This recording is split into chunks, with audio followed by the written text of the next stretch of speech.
Step 1. Adjust the handles, which are actually and more accurately called nibs. Please make note of the following. It is important the handles are reverse threaded so they do not twist off while the scythe is in use. You typically turn right to tighten and left to loosen.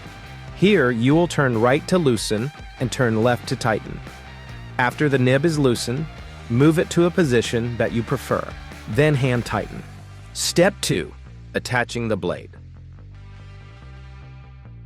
This video features our 28-inch high-carbon tempered steel blade. Step 3. Unscrew the nut on the back of the blade clamp so there is enough room for the blade to slide through. Step 4. Slide the blade through the blade clamp, inserting the tang into a hole in the metal plate.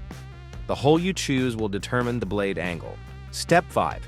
Hand tighten before using an 11/16 wrench to finish tightening the nut. Step 6. You are now ready to use your scythe. Notice that as you swing in a fluid motion, shuffled forward with each stroke.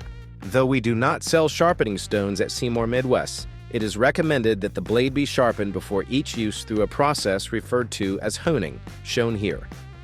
For best results, some recommend sharpening your blade every 5 to 10 minutes while mowing.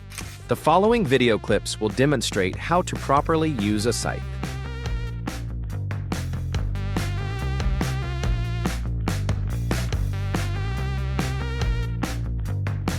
Enjoy your scythe from Seymour Midwest.